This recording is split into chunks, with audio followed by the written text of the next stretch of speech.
Selamat datang dalam perjalanan sejarah kami saat kami menyelami salah satu momen penting bagi Roma, Perang Samnite ketiga. Dalam video yang memukau ini, kita akan menjelajahi bagaimana konflik ini bertindak sebagai pemicu bagi kenaikan kekuatan tak terhentikan Roma. Bergabunglah dengan kami untuk mengungkap manuver strategis, ambisi tanpa henti, dan pelajaran yang membentuk arah sejarah. Jangan lupa untuk menekan tombol suka, berlangganan, dan aktifkan lonceng pemberitahuan agar tidak melewatkan momen sejarah yang menggugah. Dalam catatan sejarah kuno, beberapa konflik menjadi titik balik yang membentuk nasib peradaban. Salah satu bab yang sangat penting adalah Perang Samnite ketiga. Bergabunglah dengan kami saat kita kembali ke masa lalu pada periode ambisi, peperangan, dan munculnya kekuatan dominan. Di pegunungan Apennines, itu adalah pagi musim panas yang dingin. Di tepi sungai Tiber, kota sibuk Tivernum terbangun untuk suara seorang tukang kayu dan murid-muridnya yang bekerja di veranda seorang pedagang kaya. Seorang perawat lokal berlari ke jalan utama untuk bertemu dengan kliennya. Dia terbiasa mendengar tukang roti dan tukang ikan memanggil namanya, seperti yang mereka lakukan setiap hari. Ketika pemilik bisnis lain membuka toko-toko mereka, tentara Romawi yang dipimpin oleh Fabius Maximus berbaris di luar kota. Mereka bergerak menuju lembah yang sempit tepat di selatan Tivernum ketika mereka pergi ke selatan menuju Samnium. Di sana, 25.000 orang Samnita telah meletakkan perangkap di hutan di atas gunung. Meskipun Roma memenangkan dua perang yang sengit, kontrolnya atas Italia Tengah tidak bertahan lama. Etruria belum damai, dan musuh Umbria dapat menyerang dari utara. Di selatan, Samnites mempertahankan mereka sendiri melawan Romawi di medan perang dan tidak benar-benar takut. Samnites adalah sama baik dalam pertempuran seperti Romawi, dan mereka terus mencoba untuk memperluas kekaisaran mereka di semenanjung Italia. Tapi sekarang mereka harus berurusan dengan Roma yang dibangkitkan. Setelah pertempuran Caudine Forks mengajarkan mereka pelajaran yang sulit, orang-orang Romawi menghabiskan tahun-tahun menggantikan Phalanx mereka dengan formasi manipulator Samnite. Juga, Appianwe yang baru dibangun membantu dengan logistik dan memungkinkan untuk bertindak cepat di saat-saat kesulitan. Perang ketiga dan terakhir diatur untuk terjadi. Pada tahun 299, sekelompok perampok dari Cisalpine dan Transalpine Gaul menyerang Etruria. Orang-orang Etruscan membayar mereka. Orang Romawi mengambil ini sebagai kesempatan untuk mengatakan bahwa orang Etruscan mencoba untuk bergabung dengan Gaul melawan Roma dan sebaliknya telah bergabung dengan Picentes. Konsul Valerius pergi ke Etruria dengan alasan untuk melakukannya. Dia menghancurkan desa-desa dalam upaya untuk membuat orang Etruskian berperang, tetapi dia gagal. Kemudian, dari selatan, orang-orang dari Lucan datang ke Roma untuk meminta bantuan. Samnites mencoba untuk membuat kesepakatan dengan mereka untuk bekerja sama, tetapi ketika pembicaraan pecah, pasukan Samnite bermarkas ke Lucania, mengalahkan mereka beberapa kali, dan mengambil alih beberapa kota. Romawi memutuskan untuk membantu dalam perang, tetapi tidak karena mereka peduli tentang Lucania. Sebaliknya, mereka melakukannya karena mereka takut betapa kuatnya orang Samnita. Perang Samnite ketiga dimulai pada tahun 298 SM. Romawi memutuskan untuk melawan Samnites dan Etruscan dalam perang ini. Tetapi hasil dari upaya pembukaan tidak semua sama. Konsul Scipio Barbatus, yang merupakan kakek dari Scipion Africanus, berada dalam pertempuran yang mahal di dekat Volaterrae yang berakhir tanpa pemenang yang jelas. Tetapi orang Etruskian pergi, membiarkan Romawi menyerang daerah Faliscan dan daratan utara Tiber. Fulvius Maximus Centumalus, konsul lain yang bekerja dengan Scipio, lebih sukses. Dia pindah ke Samnium dan memenangkan pertempuran dekat Bovianum. Kemudian ia mengambil alih kota ini dan kota Aufidena.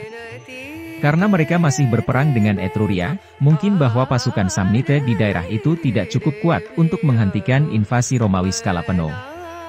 Mereka tidak mengharapkan Romawi untuk menyerang begitu cepat, karena mereka masih dalam perang dengan Etruria. Suara Romawi untuk konsul pada tahun 297 adalah yang pertama terjadi setelah perang dengan Samnites. Meskipun ada rumor bahwa orang Etruscan dan Samnites mengumpulkan tentara besar, berabad-abad yang memilih Fabius Maximus Rullianus. Dia adalah jenderal yang paling sukses dalam perang Samnite kedua. Dia memenangkan sebanyak 16 pertempuran melawan Samnites, Etruscan, Umbria, dan Apulians. Ini adalah pertama kalinya nama, Maximus, diberikan kepada seorang Fabius. Dia adalah kakek dari Delayer, yang memerangi Hannibal di masa depan. Tetapi Fabius, yang tidak berlari untuk jabatan, menolak gagasan itu. Dia kemudian menyerah, tetapi hanya dengan syarat bahwa Deciusmus, yang telah menjadi konsul dengan Fabius pada tahun 308 SM dan juga telah berperang dalam Perang Samnite, dipilih sebagai mitra. Masih awal tahun 297, orang-orang dari beberapa kota di selatan Etruria datang untuk berbicara tentang perdamaian. Kedua konsul Romawi sekarang dapat mengalihkan perhatian mereka ke selatan. Ketika orang Samnita mengetahui hal ini, mereka mengirim tentara untuk menjaga sisi utara mereka. Fabius sedang dalam perjalanan dari Roma ke Etruria untuk mengambil alih arah tentara dan melepaskan Scipio. Di Samnium, Fulvius digantikan oleh Decius, yang mengambil alih tentara. Dan dia tiba di sana tepat pada waktunya, karena tentara lain dari Apulia sedang menuju Samnium yang tepat untuk membantu. Tetapi Decius menghentikan mereka di Maleventum dan mengirim mereka kembali, membunuh 2000 orang Apuli dan menangkap banyak lagi. Fabius, di sisi lain, sekarang siap dan bergerak ke selatan dengan 20.000 orang. 20.000 prajurit Romawi berjalan dalam garis yang longgar, dan sepertinya mereka tidak tahu bahwa sebuah perangkap telah ditempatkan tepat di selatan kota Tivernum. Sekelompok 25.000 Samnites bersembunyi di hutan tebal di tepi bukit, menunggu Romawi untuk melewati lembah sempit sehingga mereka dapat menyerang. Tetapi Fabius mengirimkan sekelompok penjelajah lebih awal dan tahu tentang serangan itu. Sekarang, dia sedang merencanakan perangkapnya sendiri. Beberapa jam yang lalu, dia mengirimkan Scipio dan sekelompok hastati dalam gerakan pengalih dengan tujuan untuk mendapatkan ke belakang musuh. Sementara ini sedang berlangsung, Fabius berpura-pura untuk memimpin aksi paksa seolah-olah dia tidak tahu tentang perampokan. Ini membuat Samnites berpikir bahwa rencana mereka bekerja. Dengan melakukan ini, ia menjaga Samnites tersebar di sekitar hutan dan tidak teratur sementara Romawi perlahan-lahan mendekat. Ketika mereka tiba di Tivernum, konsul tiba-tiba menghentikan kolom. Dia menyuruh orang-orang untuk berbaris di persimpangan. Para pemimpin Samnite yang paling dekat dengan orang Roma bisa melihat apa yang sedang terjadi dan hanya kemudian memahami bahwa mereka telah kehilangan elemen kejutan.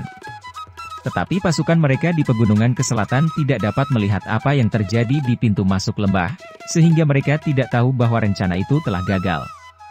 Garis itu tidak bisa diubah lagi. Kemudian, Fabius memimpin persegi ke lembah yang sempit dari puncak kolom Romawi. Samnites mengatakan kepada pasukan mereka untuk bersiap-siap untuk perang ketika mereka mendengar bahwa orang-orang Romawi sedang bersiap untuk berperang. Para perwira Samnites, yang tahu tidak ada alasan untuk bersembunyi, dengan cepat menempatkan orang-orang mereka di garis pertempuran di sepanjang gunung. Ketika mereka bergerak berturut-turut di sepanjang jalan, tentara Romawi hanya bisa melihat beberapa tentara musuh di antara pohon-pohon. Mereka tidak tahu bahwa orang-orang Samnita lebih banyak. Ketika formasi Fabius bergerak maju, tanduk tiba-tiba mulai terdengar di kedua sisi lembah sempit. Ketika Samnites turun dari lereng untuk bertemu dengan Romawi, mereka berteriak menangis perang lagi dan lagi. Samnites dengan cepat mengambil alih ketika mereka menyerang dari tanah yang lebih tinggi. Fabius mungkin salah tentang berapa banyak orang musuh, dan sekarang pasukannya terjebak.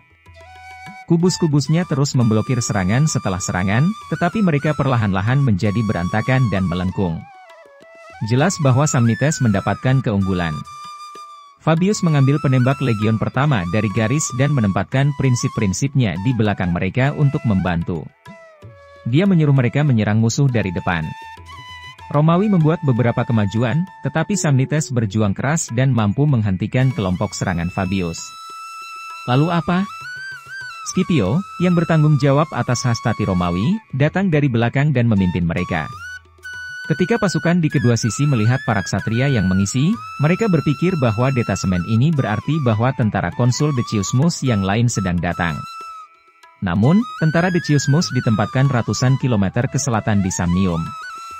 Namun, roh orang Romawi naik, sementara orang Samnita turun. Sebelum Scipio bisa berbicara dengan mereka, Samnites kehilangan saraf mereka dan berlari ke bukit. Orang-orang Romawi didorong dari semua sisi, dan mereka terlalu takut untuk melanjutkan. Jadi, dengan tidak terlalu banyak orang terluka, tentara Samnite bisa terus bertarung. Setelah pertempuran di Tivernum, Fabius terus bergerak ke selatan tanpa dihentikan. Decius telah mendirikan perkemahan di Maleventum, di mana ia telah mengalahkan tentara Apulian yang seharusnya membantu Samnites. Selama 5 bulan berikutnya, dua konsul membuat banyak kerusakan pada Samnium dan mengambil alih beberapa kota. Tetapi tidak ada kemenangan yang diketahui telah terjadi pada tahun 297 SM, jadi ada keraguan bahwa mereka sampai sangat jauh ke Samnium pada tahun itu. Pasukan Samnite kehilangan, tetapi mereka masih memiliki banyak orang. Mereka sudah bersiap-siap untuk kembali berperang. Untuk membuat kesepakatan, utusan dikirim ke Etruria. Untuk saat ini, orang-orang Romawi memiliki tangan atas. Setelah bertahun-tahun bertempur sengit, pertempuran terakhir dari Perang Samnite ketiga hampir dimulai. Nasib Italia bergantung pada bagaimana hasilnya. Kesatuan Samnites, Senonian Gauls, Etruscan, dan Umbria berbaris di medan Sentinum yang terkenal. Jenderal Gellius Egnatius bertanggung jawab atas aliansi. Konsul Decius Mus dan Fabius Maximus memantau kelompok besar ini dari seluruh medan. Mereka memiliki lebih sedikit orang dari mereka. Tapi kemudian, cerita berjalan, serigala mengejar rusa galop keluar dari hutan pegunungan dan ke medan perang. Bersenang-senang dengan pertunjukan itu, tentara Prancis melepaskan diri dengan beberapa jilbab dan tongkat. Tidak ada keraguan bahwa dua binatang itu membantu meringankan beberapa stres di antara pasukan. Serigala itu berlari ke samping untuk keluar dari jalan bahaya, tetapi rusa yang ketakutan berbalik ke arah benda yang jatuh. Ketika ia mendekati garis pertempuran Samnite, ia dibunuh oleh pasukan Gallik. Pada saat yang sama, orang-orang Romawi membuat cara untuk serigala melewati garis mereka dengan aman, karena serigala itu penting bagi Dewa Mars. Peristiwa ini adalah tanda yang sangat buruk bagi musuh mereka. Orang-orang Romawi bergerak maju setelah melihat tanda ini. Appius Claudius dan Lucius Volumnius adalah konsul untuk tahun 296 SM. Appius adalah pemimpin yang ambisius yang membangun jalan Appian dan akuaduk pertama Roma ketika dia bertanggung jawab atas censor. Volumnius, yang dikenal sebagai The Violent, telah memenangkan perang melawan Salentini. Dia takut pada musuh, tetapi tentara Romawi menyukainya karena dia ramah dan berbagi sisa-sisa perang dengan mereka. Appius berjalan ke Etruria dengan 22.000 tentara, dan Volumnius memimpin 25.000 tentara ke Samnium, di mana ia bertemu dengan Fabius dan Decius, yang ditinggalkan di lapangan sebagai prokonsul selama 6 bulan. 3 pasukan kemudian melanjutkan untuk menghancurkan tanah Samnium. Gellius Egnatius, yang bertanggung jawab atas Variani, klan Samnite yang kuat, tahu bahwa 3 kekuatan Romawi terlalu banyak untuk mereka menangani. Pada pertemuan dewan dengan klan-klan lain, diputuskan bahwa cara terbaik untuk menang adalah bekerja sama dengan musuh-musuh Romawi lainnya dan menjaga Romawi dari fokus pada Samnium. Gellius dipilih untuk memimpin tentara besar melintasi perbatasan. Komandan juga diberitahu untuk berperang pertahanan, di mana sebagian besar pasukan Samnite yang tersisa akan tinggal di dalam kastil dan benteng mereka. Pasukan Gellius berbaris ke utara ke Umbria untuk bergabung dengan Etruskan, yang memiliki banyak uang dan orang. Karena tidak ada tentara musuh di Samnium, para jenderal Romawi beralih dari menghancurkan pedesaan untuk menyerang posisi benteng. Dalam beberapa bulan berikutnya, mereka merebut beberapa kota dan kota. Sementara itu, orang Etruski telah mengumpulkan tentara dan bergabung dengan Samnites Gellius. Suku-suku dari Umbria bergabung, dan orang-orang mencoba untuk mempekerjakan orang Galli sebagai pembantu. Kelompok orang ini mengalahkan Appius beberapa kali, dan pasukannya kehilangan kepercayaan padanya. Konsul Volumnius tahu bahwa pasukan Romawi perlu disebarkan, jadi dia menyuruh Fabius untuk bermarkas ke Lucania dan menghentikan kelompok pro-Samnite dari menjadi terlalu besar. Decius harus tinggal di Samnium, dan Volumnius harus pergi untuk membantu Appius dengan berjalan kaki. Appius tidak suka ketika rekan-rekannya membantunya, tetapi petugas sendiri memaksanya untuk bekerja sama. Volumnius menyerang dan berperang dengan Etruskian, dan kemudian temannya yang enggan melakukan hal yang sama dengan Samnites. Gellius sedang berburu ketika Samnites pergi berperang, jadi mereka tidak menunggunya. Musuh itu didorong mundur oleh pasukan Romawi. Kemudian dalam pertempuran, pasukan Gellius tiba dan memberikan dorongan singkat kepada tentara sekutu. Tetapi pada akhirnya, orang Roma mengusir musuh dari medan dan mengambil perkemahan mereka. Koalisi itu menewaskan 6.900 orang dan menangkap 2.120 orang. Di selatan, tentara Samnites yang baru terbentuk melintasi garis dan mulai menghancurkan Campania. Volumnius pindah dengan cepat ke Samnium karena istilah Fabius dan Decius sebagai prokonsul akan berakhir. Tetapi ketika ia mendengar tentang serangan di Campania, ia mengirim pasukan untuk menghentikan Samnites. Dia menangkap mereka saat mereka menyeberangi sungai Volturnus. Tetapi ketika tahun 296 berakhir, orang Roma mendengar berita menakutkan tentang apa yang terjadi di utara. Kehilangan Gellius membuatnya lebih sulit untuk bergaul dengan orang lain. Dia menyewa sebagai tentara sekelompok yang kuat dari Senonian Gauls yang tahu bagaimana untuk bertarung. Bahkan lebih banyak kota Umbria bergabung dengan kelompok. Sekarang, Samnites, Etruscan, Gallians, dan Umbria semua telah mengumpulkan pasukan mereka di Umbria. Hal ini membuat orang-orang di Roma sangat khawatir. Volumnius dipanggil kembali pada awal tahun 295 SM untuk mengawasi pemilihan dan memberikan saran tentang taktik. Atas permintaannya, jemaat Centuriata memilih Fabius sebagai konsul lagi hanya 1 tahun setelah dia telah bertugas. Senat dan majelis memutuskan bahwa, karena Fabius telah melakukannya dengan baik melawan orang Etruscan dan Umbria dalam Perang Samnite kedua, dia harus bertanggung jawab untuk memerangi aliansi Samnite di utara. Ini dilakukan tanpa menarik lot. Majelis juga ingin Volumnius, yang sudah menjadi konsul, untuk mempertahankan tugasnya. Tapi ini hampir tidak pernah terlihat sebelumnya. Dalam hal apapun, Fabius menghentikan ini terjadi dengan meminta Decius lagi untuk bekerja dengan dia, mengatakan bahwa mereka berjalan dengan baik. Tetapi begitu Fabius berjalan menuju Etruria dengan pertahanan, ia mendengar bahwa Senones hampir menghancurkan tentara yang dipimpin oleh Scipio di Camerinum. Sementara itu, Decius dipimpin oleh Samnium. Postumius Magellus dan Fulvius Centumalus memimpin 2 tentara lain di barat dan utara Roma untuk melindungi kota dari kemungkinan serangan. Fakta bahwa orang Romawi tidak pernah melihat begitu banyak tentara dan hakim dengan kekuasaan imperium pada tahun 296 dan 295 menunjukkan betapa berbahaya koalisi Samnites. Ketika Fabius berada di Etruria, ia mengambil alih tentara Appius di dekat Clusium. Di sini, ia mendengar bahwa pasukan koalisi Samnite yang jauh lebih besar sedang terbentuk di Umbria. Karena betapa berbahaya hal-hal itu, Fabius meminta Decius untuk bergabung dengan dia dan pasukannya. Pekerjaan Volumnius sebagai prokonsul dibuat permanen untuk 1 tahun lagi, dan ia pergi ke Samnium dengan tentara kedua dan keempat. Ini dilakukan untuk menghentikan Samnites dari mengirimkan lebih banyak pasukan untuk membantu Gellius dan untuk membuat Gellius mengirimkan pasukan kembali ke Samnium. Sekelompok Samnites mencoba untuk menghentikan Volumnius di Gunung Tivernus, tetapi prokonsul memimpin tentara mereka ke gunung dan menyerang posisi mereka. Meskipun lanskapnya sulit, musuh dikalahkan dan diusir.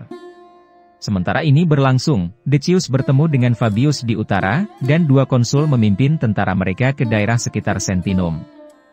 Ketika Fabius dan Decius melihat pasukan musuh, mereka ragu-ragu untuk bergerak ke dataran terbuka. Kedua konsul memiliki segala alasan untuk khawatir karena tentara Samnite hampir 2 kali lebih besar dari mereka sendiri. Tetapi mereka segera mengetahui dari 3 deserter bahwa garis depan pertempuran terdiri dari Samnites terampil dan Senones. Romawi akan diserang dan dikelilingi. Pada saat yang sama, orang Etruscan dan Umbria akan mengelilingi Roma dan menyerang mereka dari belakang. Kedua konsulat itu tidak membuang-buang waktu. Mereka mengatakan kepada Fulvius dan Postumius, yang bertanggung jawab atas 2 tentara yang lebih kecil yang melindungi Roma, untuk memasuki Etruria dan menghancurkan tanah sampai ke Clusium. Ini melakukan apa yang diinginkan. Para penjaga Etruskian di Sentinum tidak akan membiarkan rumah-rumah mereka dicuri, jadi mereka mengambil Umbria dengan mereka dan kembali ke Etruria. Setengah dari tentara koalisi hilang, jadi Fabius dan Decius mengirim kuda mereka untuk mengganggu musuh sementara mereka memindahkan sisa tentara ke tempat untuk bertempur. Dalam upaya untuk membuat mereka berperang, kuda Romawi membuat tuduhan pencarian, melintasi garis pertempuran Samnite dan melemparkan jilbab mereka. Gellius, di sisi lain, tinggal di bukit di atas medan perang dan tidak mengirimkan orang-orangnya ke depan. Dia memilih untuk menunggu teman-temannya kembali. Tetapi setelah 2 hari pertempuran, para pemimpin dan tentara memintanya untuk melakukan sesuatu karena mereka lelah karena dirugikan oleh kuda Romawi. Pada hari ketiga, kedua pasukan akhirnya setuju untuk bertarung. Pasukan Romawi terdiri dari 4 legiun dan sejumlah besar tentara sekutu dan Latin. Ada juga 2 kelompok besar kuda dan 1.000 pengendara Campania, yang dikenal karena seberapa baik mereka berkuda dalam pertempuran. Roma mengirim sekitar 38.000 orang ke Sentinum secara keseluruhan. Tidak ada yang tahu seberapa besar tentara aliansi itu, tetapi dikatakan sangat besar. Ini memiliki kohor Samnite, Galli band pertempuran, Samnite dan Galli kuda, dan di belakang, itu memiliki kekuatan kereta Galli. Karena sekitar setengah dari kelompok mereka meninggalkan medan perang, aman untuk mengatakan bahwa aliansi Samnite memiliki sekitar 40.000 orang. Strategi militer Romawi adalah ofensif, tetapi Fabius memilih untuk berhati-hati pada hari ini karena dia tahu betapa baiknya pejuang Samnite dan Gallic dalam pertempuran. Pasukan pertama dan ketiga bergerak maju, tetapi Fabius menghentikan orang-orangnya dari menuduh musuh. Di sisi lain, Decius ingin menang dengan cepat. Dia mengambil alih kuda-kudaannya dan mengatakan kepada tentara kelima dan keenam untuk menjaga kuda yang berlari. Ketika mereka cukup dekat, orang-orang Romawi di sebelah kiri menuduh Senones. Mengetahui bahwa orang-orang Gaul dikenal untuk berani dalam pertempuran pertama, Decius mengatakan kepada para tentaranya untuk mendorong musuh kembali dengan cepat untuk membuat mereka kehilangan saraf mereka. Pada saat yang sama, Samnites datang ke kontak dengan kanan Romawi. Fabius tahu dari pengalaman masa lalu bahwa Samnites akan kelelahan seiring waktu, bahkan jika mereka kuat pada awalnya. Dia mengatakan kepada legionarisnya untuk mengambil posisi pertahanan dan menarik keluar dari pertempuran. Di seluruh medan perang, pejuang lawan berperang sengit. Tetapi karena dia lelah dari seberapa lambat hal-hal berjalan, Decius memimpin tuduhan kuda-kudanya terhadap para ksatria Gallic itu sendiri. Mereka didorong ke samping oleh kuda Romawi, yang terus berjalan dan menabrak garis kedua pejuang Gallic. Tekanan terus berlanjut, tetapi Decius tidak melihat kereta-kereta Gallic yang datang di belakangnya dan mengejarnya. Ketika konsul pergi sejauh ini dengan serangannya, ia menempatkan dirinya dalam bahaya dipotong. Sekarang, pejalan kaki Romawi di sebelah kiri diserang dengan keras. Kuda-kuda Romawi tidak dapat dikendalikan karena mereka takut dengan suara keras dari roda kargo. Dalam kepanikan yang tidak berhati-hati, pembentukan kuda Decius pecah saat para pembalap tersebar dan berlari kembali ke sisi Romawi dari medan perang. Beberapa dari mereka jatuh ke dalam pasukan mereka sendiri, membingungkan mereka. Sekarang, para Senones telah mengambil alih. Sayap kiri tentara Decius diserang oleh kuda Gallic dan kereta. Ketika pasukan Gallic melihat bahwa legionaris Romawi kehilangan harapan, mereka terus menyerang, tidak memberi mereka kesempatan untuk kembali ke urutan. Decius mencoba untuk menghentikan orang-orang yang melarikan diri dan mengumpulkan pasukan, tetapi tentaranya akan runtuh. Decius mengambilnya pada dirinya sendiri, dengan pandangan tekad, untuk meningkatkan moral melalui pengorbanan terakhir, devotio. Ini adalah bunuh diri ritual di mana seorang jenderal Romawi akan jatuh kepada musuh, memberikan nyawanya sendiri dan nyawa musuh-musuhnya kepada dewa dunia bawah tanah. Ketika perkelahian melanda dia, Decius berpikir tentang bagaimana ayahnya telah meninggal pada tahun 340 sebelum Masehi selama pertempuran melawan Latin dengan melakukan devotio. Sekarang, sebagai anaknya yang mengenakan pakaian tempur yang sama dengan ayahnya, Decius bertekad untuk melakukan hal yang sama. Dia memiliki paus, Livius, mengatakan kata-kata devotio, dan dia memberikan kekuasaannya kepada imam. Konsul kemudian memutar kuda ke arah musuh dan berkata, "Aku membawa ketakutan dan kekalahan, pembuangan darah dan pembantaian, dan kemarahan semua dewa di atas dan di bawah. Aku akan menyebarkan kematian yang mengerikan dan banyak pada bendera musuh, perisai, dan senjata. Dan tempat aku mati akan melihat kematian orang Galli dan orang Samni." Dengan kata-kata ini, Decius mengatakan kepada Senones untuk bertemu dengannya di mana mereka terkumpul paling banyak. Ketika dia jatuh ke tanah, roket dan pedang turun ke atasnya. Ketika Livius melihat ini, ia menceritakan kepada orang-orang tentang pengorbanan konsul, yang membuat tentara Decius memutuskan untuk tinggal di lapangan. Tetapi yang lebih penting adalah perintah tenang Fabius. Di bawah Scipio dan Marcius, ia telah mempertahankan persediaan dengan cara yang cerdas. Meskipun Fabius tidak tahu bahwa pasangannya telah meninggal, dia bisa melihat bahwa ada masalah di sebelah kiri, jadi dia mengirim setengah dari cadangan untuk membantu di sana. Ketika kiri Romawi melihat pertahanan yang datang, itu memberi mereka keberanian baru dan mendorong Semnones untuk melanjutkan pembelaan. Ketika Semnones membuat dinding perisai, legionaris mengambil jilbab yang berada di tanah antara dua kelompok dan melemparkannya ke musuh. Fabius telah menghindari terlalu berkomitmen kuda-kuda, menunjukkan lebih banyak persiapan taktis. Sementara sebagian kuda-kudanya berpasukan dengan kuda Samnite, yang lain ditahan dalam cadangan di bawah Scipio. Fabius dapat dengan jelas mengamati bagaimana strategi pertahanannya telah melelahkan lawan. Samnites lelah, sementara legionaris Romawi masih energik dan siap untuk menyerang. Fabius mengarahkan kuda yang dikepungnya di garis depan untuk memperbarui serangan mereka terhadap Samnites yang berkeliaran, sementara pejuangnya menekan ke depan dan secara konsisten mengusir musuh. Konsul memberi sinyal kepada cadangan kudanya untuk bergegas mengelilingi dan menyerang sayap Samnite, sementara memerintahkan cadangan infanteri yang tersisa untuk memperkuat garis-garisnya, melihat bahwa Samnites sekarang menawarkan perlawanan yang buruk. Samnites ditekan oleh kemajuan Romawi yang lebih luas. Mereka berkeluh kesah, lelah untuk mempertahankan momentum. Fabius memerintahkan prinsip-prinsip Legiun Ketiga untuk memutar dan menyerang sisi kiri garis Galik. Akhirnya, ia memanggil kuda Campania dan memerintahkan mereka untuk naik di belakang Senones dan menyerang belakang mereka. Meskipun berlantai di utara, pasukan Galik bertempur dengan berani. Mereka akhirnya dikalahkan dan dipaksa untuk melarikan diri. Ketika mereka mencoba mencapai kamp Samnite, para prajurit yang melarikan diri tewas. Ketika mereka mendekati pintu gerbang, orang-orang berkumpul. Orang-orang yang tidak dapat masuk, bersumpah untuk bertarung di bawah rampart terakhir. Mereka semua tewas di sana, termasuk Jenderal Gellius. Banyak Gallians yang melarikan diri dilemparkan oleh teman-temannya. Kamp Samnite telah diambil pada akhir hari. Pertempuran Sentinum sangat berdarah. Decius dan Gellius tewas, dan sementara tentara Fabius hanya kehilangan 1.700 tentara Decius kehilangan 7.000. Namun, koalisi menderita lebih banyak korban, dengan 25.000 tewas dan 8.000 tahanan. Fabius mengadakan pemakaman untuk Decius dan mengorbankan sebagian dari perampokan untuk Jupiter Victor. Kemenangan Romawi segera diikuti oleh kemenangan lebih lanjut. 5.000 pengungsi Samnite mencoba melarikan diri melalui wilayah Paeligni, tetapi dihentikan oleh pasukan lokal dan kehilangan 1.000 orang. Fulvius mengalahkan pasukan gabungan Etruscan dari Clusium dan Perusia, membunuh lebih dari 3.000 dan menangkap hingga 20 standar.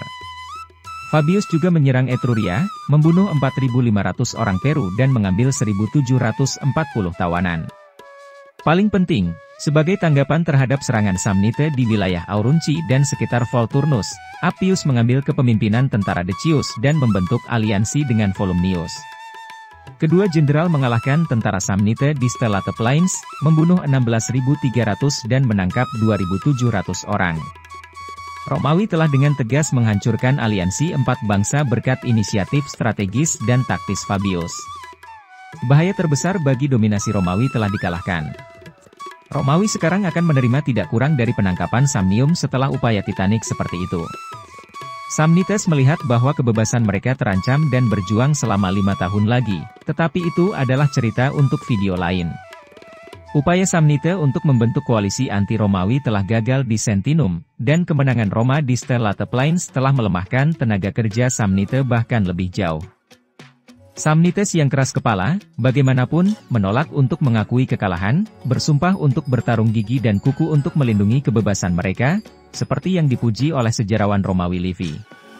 Setiap prajurit Samnite bersumpah untuk berperang sampai mati. Orang-orang Roma harus menghadapi musuh mereka yang paling menakutkan di Aquilonia.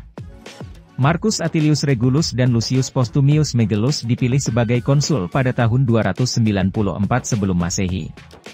Postumius, yang sebelumnya melayani sebagai konsul pada tahun 305, telah mengakhiri Perang Samnite kedua dengan memperoleh kemenangan di lapangan dan mengambil kota Bovianum. Senat berharap dia bisa mendorong Samnites untuk menyerah sekali lagi. Sesungguhnya, orang-orang Romawi telah mendapat manfaat dari keterampilannya selama kampanye Sentinum, memberikan kepadanya kekaisaran propraetorial untuk membantu dalam pertahanan Roma dan serangan terhadap Etruria. Regulus adalah orang pertama yang memasuki medan perang, tetapi ia ditemui oleh tentara Samnite di jalan yang menghubungkan tanah Romawi dan Samnite. Dengan putus asa, Samnites membuat keputusan berani untuk menyerang kamp Romawi, memanfaatkan matahari yang memudar dan kondisi kabut untuk mengejutkan dan mengalahkan sentri Romawi. Samnites menangkap tenda Quaer, membunuhnya, dan maju ke pusat perkemahan sebelum mundur. Regulus menarik pasukannya ke Sora setelah menemukan posisinya tidak tertahankan, tetapi dia segera bergabung dengan rekan setimnya, yang keberangkatan dari Roma telah tertunda karena penyakit. Samnites mundur ke Samnium daripada mengambil risiko pertempuran karena konfederasi tentara konsuler. Samnites, di sisi lain, tidak mengambil sikap yang sepenuhnya defensif, mengirim tentara ke Apulia untuk mengepung sekutu Romawi Luceria. Regulus berjalan untuk membantu Luceria, sementara Postumius menyerang Samnium, menyerang Milionia. Ini menyebabkan beberapa desa Samnite tambahan untuk ditinggalkan, termasuk Postumius. Sementara itu, Regulus ditembak dan dikalahkan oleh pasukan Samnite yang lebih kecil di dekat Luceria. Fakta bahwa Samnites memulai dan memenangkan pertempuran ini meskipun kelemahan numerik mereka menunjukkan keputusasaan mereka sama seperti kekejaman mereka. Setelah meningkatkan moralitas orang-orangnya, Regulus menyerang tentara Samnite saat berada di markas dan dalam ketidakmampuan.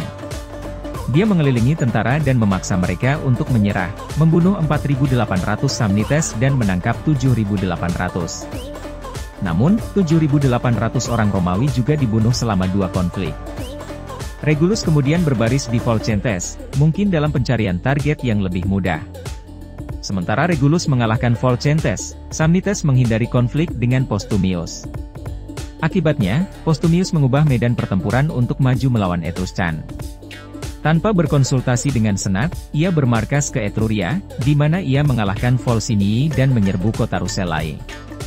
Tak lama kemudian, 3 republik terbesar Etruria, kota-kota Volsinii, Perusia, dan Arretium, menyerukan perdamaian dan menjamin gencatan senjata selama 40 tahun setelah masing-masing membayar kompensasi 500.000 keledai. Samnites melakukan serangan lain sebelum akhir tahun, berusaha untuk merebut koloni Romawi Interamna. Regulus menyerang dan mengalahkan kolom mereka ketika mereka gagal mengambilnya. Ketika para pemimpin Samnite menjadi semakin marah, mereka memutuskan untuk memulihkan kebiasaan kuno. Mereka mengangkat pajak dan mengangkat tentara 16.000 orang yang dikenal sebagai Legion Linen. Legion ini menampilkan bangsawan Samnite serta individu yang dikenal karena keahlian militer mereka. Para prajurit diikat oleh sumpah kuno yang dipaksakan oleh Imam Ovius Paccius, yang mengharuskan mereka untuk berperang sampai mati. Para prajurit Samnite memasuki sebuah kemah di tengah-tengah kamp mereka, dilindungi dari mata yang menusuk oleh selimut linen, satu persatu. Setiap prajurit Samnite mendekati mezbah dan membacakan sumpah, yang dibacakan kepada mereka dari buku linen. Sumpah itu memberlakukan kutukan pada prajurit, keluarganya, dan rasnya jika ia tidak mengikuti komandan-komandan ke pertempuran, jika ia melarikan diri dari peperangan, atau jika dia tidak segera membunuh semua orang yang dia lihat lari. Pahlawan itu berjanji tidak akan memberitahu siapapun apa yang ia lihat atau dengar di dalam kandang. Menurut Livy, mereka yang menolak janji itu disembelih di tempat dan hidup mereka dijanjikan kepada Jupiter.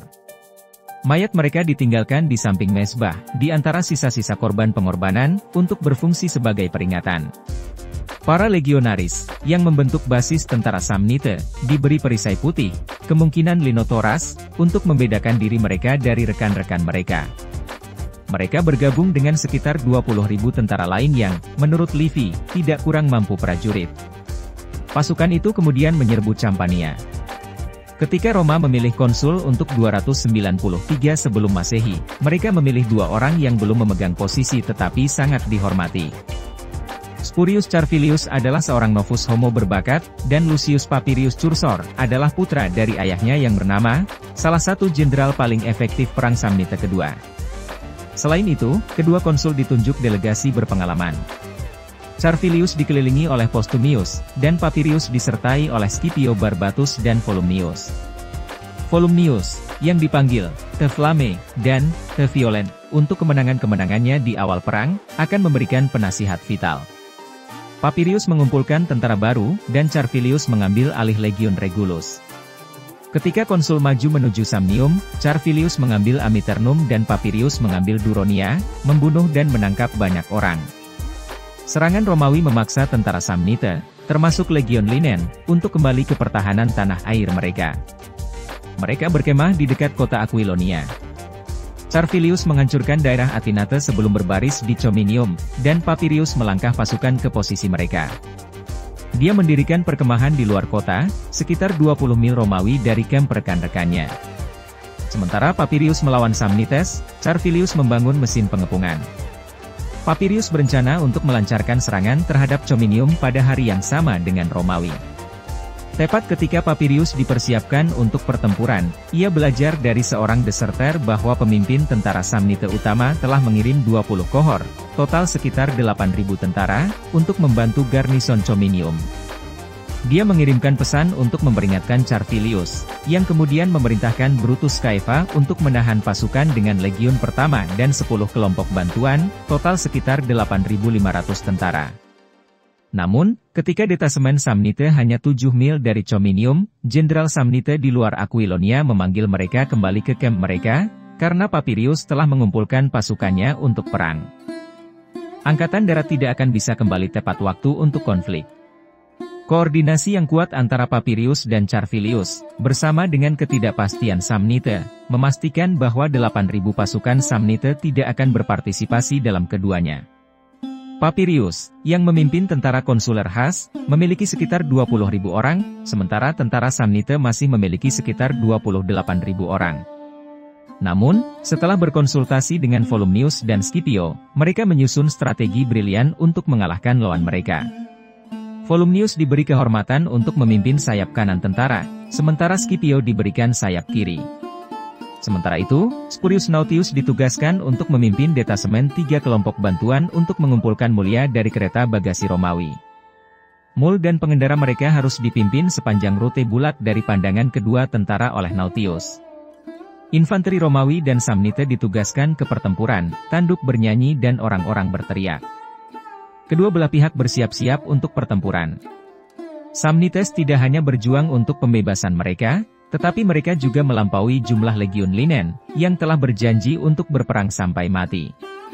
Orang Romawi, di sisi lain, bisa mendapatkan kenyamanan dari reputasi, bakat, dan pengalaman komandan mereka, dan setelah beberapa kesuksesan di lapangan, mereka percaya bahwa kemenangan akhir sudah dekat. Terlepas dari kelemahan numerik mereka, orang Roma berjuang secara energik, memaksa Samnites untuk mundur.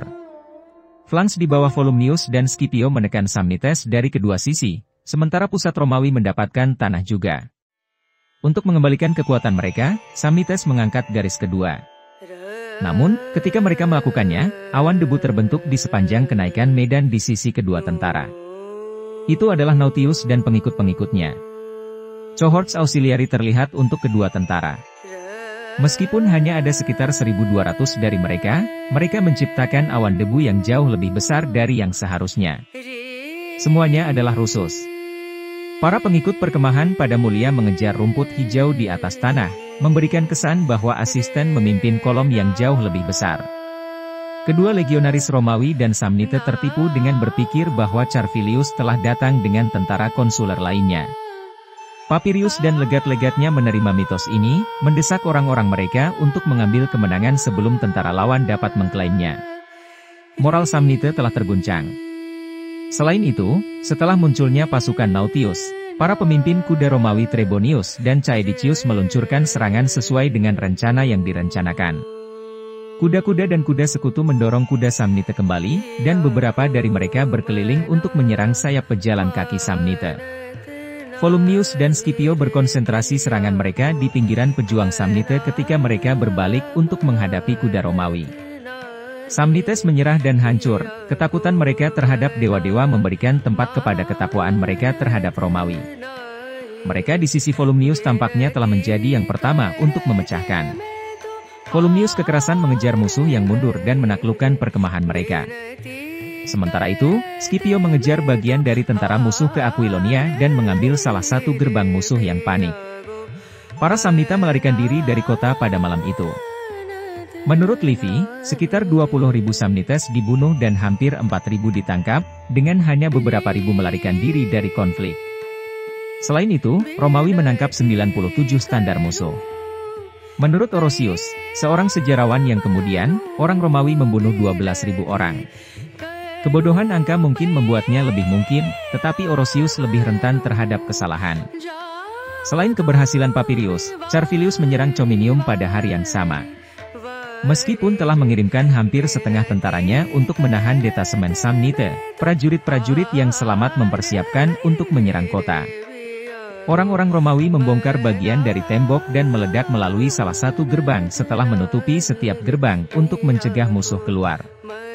Garnison mundur ke forum untuk membuat posisi akhir, tetapi mereka menyerah setelah pertempuran lebih lanjut. Hampir 5.000 Samnites terbunuh, sementara hampir 11.000 menyerah. Tidak pernah sebelumnya Samnites memiliki hari pertempuran yang begitu bencana. Ketika detasemen Samnite dari 20 kohor mengetahui tentang bencana di Aquilonia, mereka melakukan penarikan cepat di pagi hari berikutnya. Dalam tergesa-gesa untuk melarikan diri dari pasukan Romawi, Samnites meninggalkan 22 standar tambahan. Para konsuler memanfaatkan kemenangan mereka. Sementara dikejar oleh pasukan Samnite lain, Papirius bermarkas menuju Saepinum. Dia menghancurkan Samnites dalam pertempuran di luar gerbang Saepinum setelah sering bertabrakan dengan kekuatan ini. Dia menyerbu kota, membunuh 7.400 dan menangkap 3.000 orang, memaksa Samnites untuk tunduk pada pengepungan. Charvilius menyerang dan mengambil kendali atas Velia, Palumbinum, dan Herculaneum. Charvilius kemudian diperintahkan untuk menyerang Etruria karena meningkatnya permusuhan di antara Etruscan, yang didukung oleh Falisci. Dia mengambil Troilum serta 5 benteng di sini. Falisci mengirim utusan perdamaian ke Charvilius. Mereka menegosiasikan gencatan senjata selama 1 tahun sebagai imbalan untuk memberikan gaji setahun bagi para pria Charvilius serta kompensasi 100.000 keledai. Pada akhir tahun, kedua konsul merayakan kemenangan, dan Charvilius diberikan nama panggilan Maximus untuk menangkap 11 kota dan benteng. Dalam upaya terakhir untuk mengalahkan Romawi di medan perang, Samnites memilih Gaius Pontius sebagai jenderal tertinggi mereka pada tahun 292 sebelum Masehi, orang yang telah mengalahkan orang Romawi selama 30 tahun sebelumnya di Caudine Forks. Dia menyerbu Campania sebagai seorang pria tua. Para Falisci, bersemangat, melipat gandakan upaya mereka melawan Roma. Namun, Falisci dikalahkan dalam pertempuran oleh konsul Brutus Caeva, yang bergabung dengan Charvilius sebagai pendukungnya. Brutus menghancurkan tanah-tanah Falisci dan Etruscan, yang menuntut perdamaian sekali lagi, mengakhiri teater Perang Utara. Sementara itu, Pontius dihadapkan oleh Fabius Gurges, putra Fabium Maximus Rullianus.